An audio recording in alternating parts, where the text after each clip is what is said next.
All right. So this clip right here, I just received this projector a moment ago. This is the Xgody Gimbal A6 Pro, and there's a promotion for it.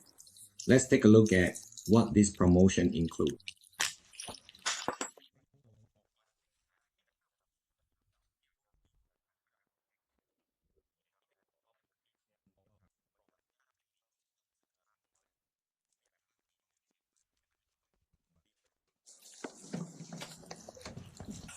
The accessories are pretty much the same.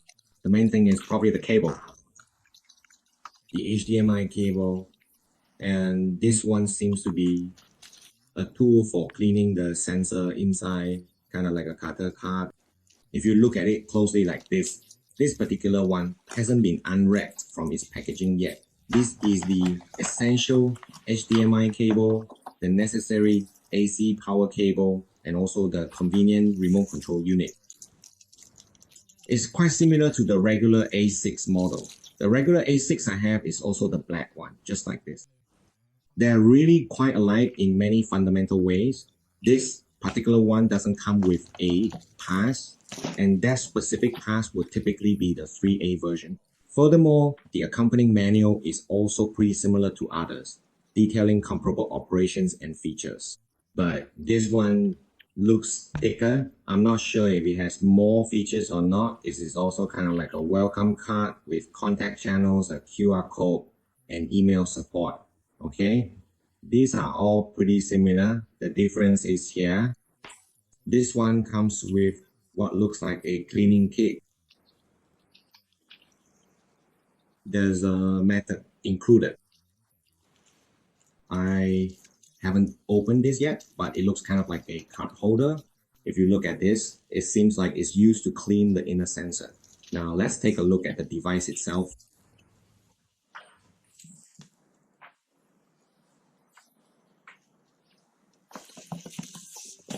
This device is relatively heavy compared to the previous model.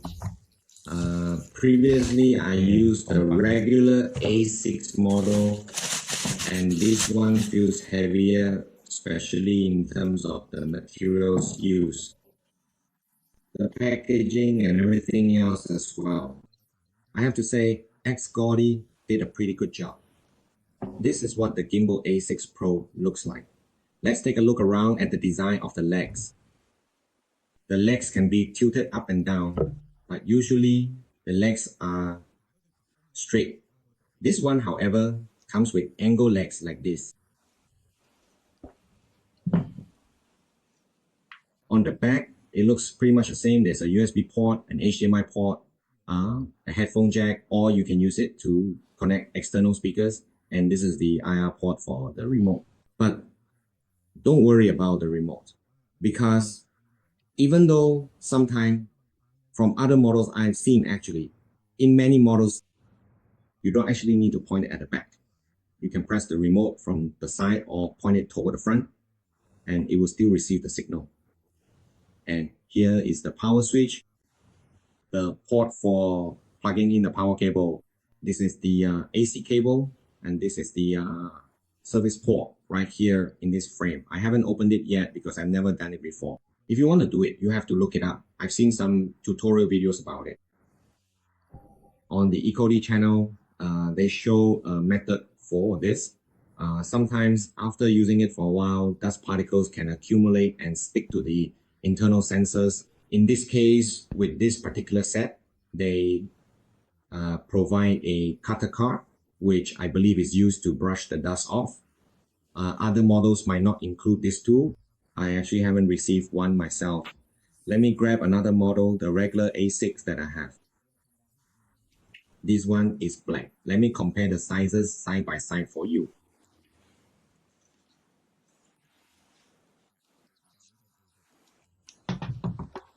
This is the A6. I actually like this one too. This one has autofocus, and it's quite similar really. The main difference is in terms of brightness. According to the basic specs that I've seen, let me compare the sizes for you first. They're pretty close actually, quite similar. As for the stand, you can tilt it up and down. With the A6, you notice that the black one has a straight stand, while the A6 Pro is angled. The design is slanted like this, but in terms of functionality, it's pretty much the same. You can tilt it up and down. You can project it onto the ceiling or something like that. And this one also has a hole for mounting it on a tripod. The A6 Pro should have it too, since it's called the Pro version. Here it is. Yes, it does. It has a mounting point as well. What does it say here? This part lists the specs and the model name Gimbal A6 Pro. The rest is about the LED lamp and things like that. Power input and so on. There's nothing else here. Okay. Now I'm going to do a real projection test and then we'll see how the features and performance are. I've already set up the device and I'll project it onto that blank wall over there. The distance between the device and the wall is about 1 to 2 meters and the room has some ambient light like this. Right now it's about 1 o'clock in the afternoon. Let's turn on the device together. You can press the button at the back or use the remote to turn it on. Let's see how the device boots up. Okay, here it comes. The image angle might not be perfectly aligned, and this is a deliberate design choice, primarily because the camera and the projector lens are not positioned to be exactly lined up in a straight perfect axis. If these two critical components were indeed perfectly aligned, the light emitted from the projector would be entirely blocked by the camera's optical path, rendering the projection system ineffective. So let's observe what happens when the device first initiates its power on sequence and begins to boot up. You will clearly see a distinct and recognizable logo displayed prominently on the screen, appearing much like this example. Okay, it's entering the mode now. That's it. When it displays the main grid like just now, the autofocus will activate and then it will boot to the home screen. Now, when you turn on the device for the first time, you need to set the language. Let me check to see is there a Thai language available? There absolutely should be, because this particular device inherently supports a multitude of different languages. Okay, there it is right there. You can now confidently select it and then proceed to press the next button. Page. This step is for setting up WIFI. I'll skip this for now so we can get to the main interface. Alright, now we're in. This is the screen of the main page or the home page. Alright, let's take a very detailed look at the device's specifications. If we navigate directly to the comprehensive settings menu and then proceed to carefully check the dedicated about section, or more precisely the device information area, we will discover that the specific model designation is the Gimbal A6 Pro Xgody. Furthermore, the installed Android operating system version is clearly identified as Android 11, which is precisely the identical version found on the standard regular A6 model, ensuring consistent software compatibility and user experience across these related devices. This is important. The device is native Full HD 1080p resolution. And for memory, this one comes with 1 GB of RAM. As for storage, it comes with 32 GB. We'll check in a moment to see how much usable space there actually is. Since this is the Pro model, it's been upgraded. Because if it's the regular model, the standard A6, if I remember correctly, only comes with about 8 GB. But this one gives you 32 GB. However, if you look at the back, it says 26.88, which I believe refers to the usable space. That's my understanding. Because sometimes the device itself, the numbers aren't exact. It's not exactly 32. Alright, let's take a look. Let's see what settings there are. This section is for display settings. Let's try clicking in to see the picture mode. This is the mode related to the smoothness of the light tones that come out. There's the cinema mode. Normally, I just use the standard mode, but this setting also affects how you watch in a dark room or depending on how much light there is. If there's a lot of light, at the very least, you should set it to standard. But if you're watching at night and the room is dark, you might want to switch to cinema mode or If you want a color tone that's more vibrant, you can choose the vivid mode. There are different picture modes you can select, or you can customize it yourself. Normally, I just set it to standard. I don't really adjust much. Now, for the sound mode, you can also choose. There are several modes available. You can set the sound mode to music, movie, or news. This is all about adjusting the settings to match your preferences, what kind of sound profile you like, or if you're watching a movie that has a lot of music or something like that, with music playing as background music, you can choose that as well. Or if you want it to be in news mode, that means the sound will focus on speech. That's how it works. For now, I'll set everything to standard. As for the installation mode, if you go into it, it's about how you set up the device, whether you're hanging it upside down or using it from the front or back, something like that. If I press this, it will flip the left and right channels like a flip. Okay, this is all pretty standard, not much different from other models. There's also auto keystone. There's also the intelligent obstacle avoidance mode. I'm not quite sure about this one. I think I've seen it before. Just briefly, just passing by. I'll just turn it on. Since it's called intelligent, it should be good. I couldn't find any additional settings for this in the manual. So I'm not sure if you need to set anything else. But this feature, this part has a mode you can select. So it's fine to just leave it on. I understand that this section is to avoid cases where, for example, it is just something I've seen in passing in some clips. I'm not sure if this particular device actually works this way, but sometimes there are situations where, say, someone walks by or a child walks by and then the image shifts or moves. But I'm not really concerned about that because when I'm actually watching a projector, I don't want anyone walking in front of the tape anyway, in front of the screen anyway. It rarely happens. So in this room, there's really no need to worry about it. As for the other settings, I probably won't go through all of them because they're quite similar to other models I've reviewed before and things like that. So you can try them out yourself. You can go ahead and check them out. There's a Thai language menu, so it's not difficult. Okay, now let's move on from here. Let's leave this for now, and I'll take a look at this first, the store.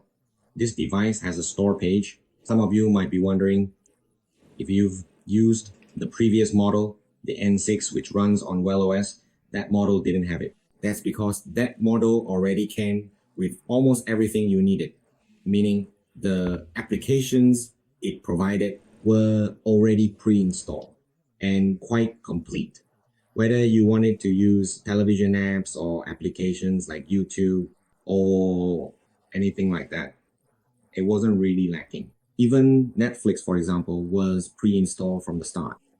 But for the N6 model, that one doesn't have a store. Many people have asked if that model has a store or if you can install apps and such. That one doesn't have it, but this one does. So let's go in and take a look. I haven't set up the Wi-Fi yet, so give me a moment to set it up. All right, I'll be back in just a little bit.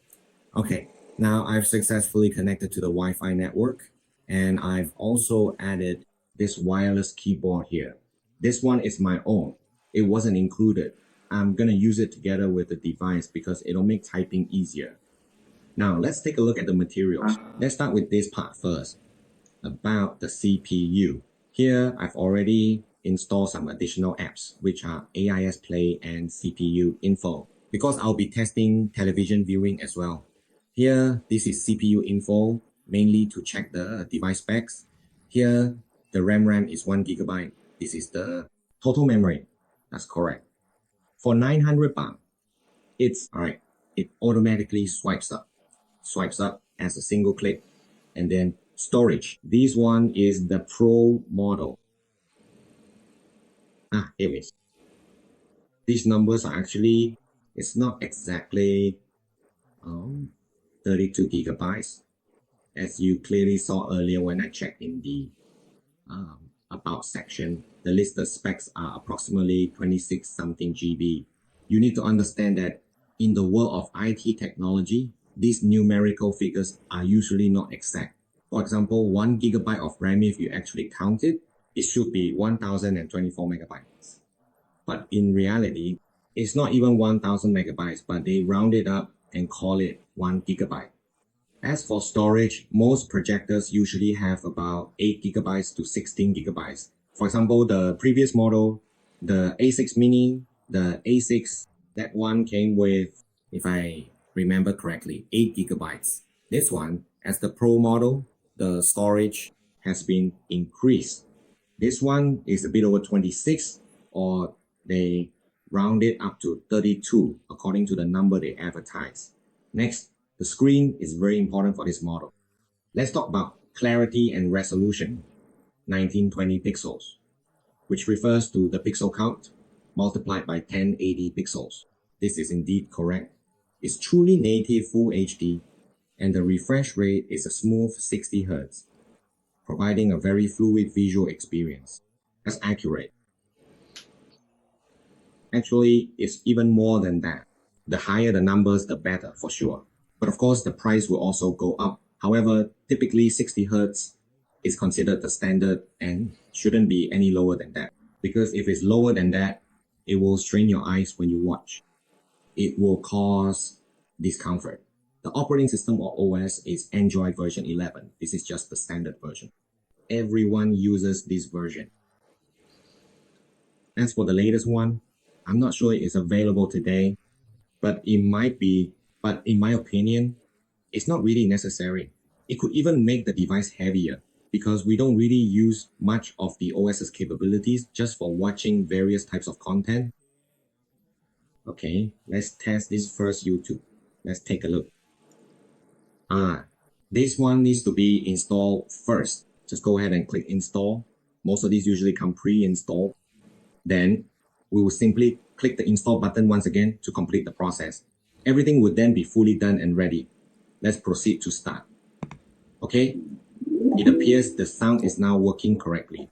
As for the sound on this model, the A6 Pro, the manufacturer specifies that the speakers are either 5 watts or 10 watts, something like that. I believe it's probably 5 watts based on the details they wrote. They wrote 10 watts, but an image shows it as 5 watts, comparing it with the regular A6 model. That model is about 3 watts. So to put it simply, the A6 Pro model, there are a few minor upgrades like increased storage or the wattage, and this model also features an HDR strip. Now, let's see what the image quality is like when we play YouTube. I'll go ahead and select 4K content since that's mainly our goal here. We want to see what 4K really looks like and all that. Let's check it out and see how it is. I'm not sure which one it is. I can't remember anymore. Hold on, let me turn the volume down a bit. Or does anyone want to listen to the sound? Wait, how about this? I'll find a clip that's specifically about the sound, one that has audio like this. This particular segment appears to be an advertisement, and for the purpose of this demonstration, it would be best to bypass it entirely at this moment. Let me proceed by clicking on the screen to further investigate the content. Upon closer inspection, I am observing the dimension or the overall size of the element in question, which seems to be a crucial detail. I don't even know what the resolution is. Okay, this particular one is currently at 2K resolution. Let's proceed all the way to 4K, specifically 2160p. Can we please select that option? I'm currently using this incredible device. Let me use the convenient remote control to help out so we can watch it in its glorious full display and truly see just how remarkably clear and vibrant it is. Let's take a closer look together because this particular device is definitely 4K compatible. It can effortlessly play 4K content for sure, delivering stunning visual quality. No problem at all, but 4K. What frame rate does it support? Let's take a look. This one is 4K at 30 frames per second. So let's watch it first. We'll also see first how the colors look, how sharp the image is, and whether there are any signs of stuttering or lag. We really have to watch it very carefully and closely. Let me just turn on the sound for you in case anyone at all wants to hear precisely what the audio quality is truly like. From what I can personally see and observe, I think it's actually pretty good indeed. As for the overall sharpness and clarity, you can absolutely judge for yourself, of course. Honestly, I can't really remember because I've tested about 4 or 5 different models already. So sometimes I can't recall exactly which one had what level of sharpness. Let's just say for every device I've tested so far, if I review it and say it's sharp, then it really is sharp, at least in my eyes. Some people might say this isn't sharp enough, and that's up to them because this is the best my device can do. So this is all I have. I might not have had the chance to try out machines that cost tens of thousands or even hundreds of thousands. Those are a bit out of my reach. Of course, those machines probably have better features, but we're not using those kinds of devices here. We're using machines in the price range of about 20,000 to 30,000 baht. That's what we're talking about here. Let me adjust the sound a bit. All right. The sound is okay. It doesn't mean that it's overly loud or anything. And let's try turning it up loud so we can see if the speakers will distort. If you're just watching alone in your room, I think it's more than enough for speakers like this. You can hear everything clearly. It's understandable, not like it's going to miss or crackle. Compared to some other brands I've reviewed before, if you turn it up past 50%, they start to miss and crackle. But with this one from Xgody, let's just say, out of the 4 to 5 Xgody models I've tried, none of their speakers have that issue. Every model I've handled, none of them have any crackling at all. Every model I've tried, most of them have a soft, mellow sound, really soft.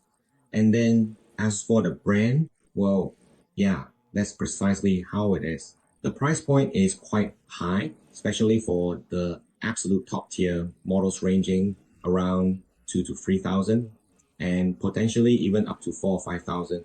As for the visual clarity, it's just as you can clearly perceive and observe. And this one is 4 qual. I have to say is extremely clear. Okay, let's leave it at that for now. Let's check out some other clips to see how they look. So 4K 30 FPS. Based on what we just saw, I have to say that in terms of sharpness and color, everything else is pretty good as well. Don't forget, this model claims to have HDR10, though I'm not sure if you need to adjust or enable anything for that. But as far as I've watched so far, meaning I haven't changed any settings yet, just opened it up.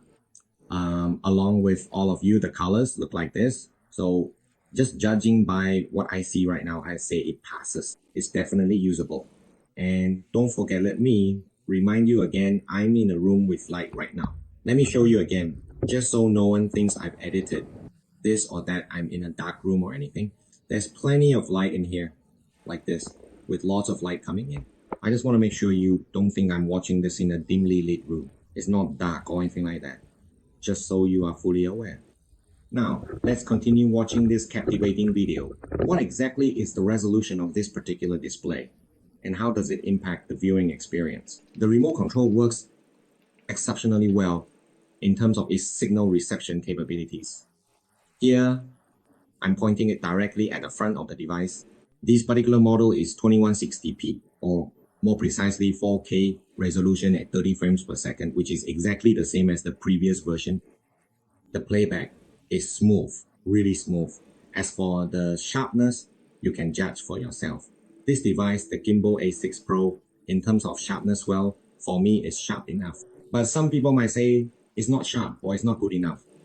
That depends, because there are different price ranges. For Xgody, the highest price I've seen is about 3,000 to 4,000 baht, which is probably the most expensive they have. There aren't any models that cost tens of thousands. I haven't seen any Xgody devices like that. And even if there were, I probably wouldn't buy one to try out because the price would be too much. I think around 2,000 to 3,000 or even 3,000 to 4,000 baht, that's playable. If it's 2,000 to 3,000, that's within the range. Let's just say 2,000 to 3,000 baht. In my opinion, that's good enough to use. As for the rest, you can look for discounts yourself. And as for the cars in the shop, Shopee also has them with flash sales happening from time to time. Go check them out. So let's say, for example, 4K 30 frames per second. It's smooth, no issues, no problems at all. No stuttering. The color is decent and the clarity is good too. Give it a try. Just keep testing it out, because in some clips, I might have turned it on, sometimes not. You have to check carefully. Okay, let's wait a bit for the focus. If you see the focus like this, notice that it is just like watching television in terms of clarity. Most of the time, it's not more than full HD, which I think is acceptable. If we're watching television on a screen like this, projected from a projector at this size, the screen you get is about 55 to 60 inches, approximately, with a viewing distance of about, visually, it's about 1 to 2 meters away. Is it frozen or something? Let's take a look. Let's see how detailed it is. It seems to have frozen now. Just now it was smooth. Okay. This one, wow, this one is 60 frame rate. This is 4K, but it says 60. See, this one is 4K 60 frame rate, right? If you look at it like this is 4K 60 frame rate, but when playing it freezes. Yeah, when I play it freezes. It stops, but it's actually still playing. Here, I'll let you listen to the sound so you can hear it. It's still playing, which clearly means that it possesses the capability to decode 4K video content. But if it encounters a higher frame rate of 60 frames per second, it will inevitably lag and completely freeze up just like this. However, despite the visual freezing, it still continues to play. The audio output still consistently comes through. Let me try to carefully adjust it. You see, it's kind of laggy, right? When I press it, it doesn't respond immediately. Hold on, let's wait a bit. Because right now the device is working. It is currently running in a high resolution 4K mode right now. May I please pause the operation first? Otherwise, if I do not pause it, there might be some unintended consequences or issues that could arise. Otherwise, it seems like when I press it, it doesn't really respond at all. It consistently ends up looping back to this particular screen. Let's try that again. Let's try again and then press the back button. That was a bit too much. So it ended up going back to the previous screen. See, it's spinning now. This is 4K at 60 frame rate, which I have to say. 4K 60 frame rate, even when I use my computer to play it, sometimes it still does this, lagging and freezing like this. All right, let me just, okay. Let me pause this for a moment so I can. All right, that's done. The settings, this automatically reverted. Just now, it was set to the top one here, 2160p60, which is 4K 60 FPS. It probably detected that it was playing at, but it simply couldn't handle it. So it automatically dropped down to a resolution of 1080p at 60 frames per second. Let's try playing this video now, okay? This particular one works perfectly.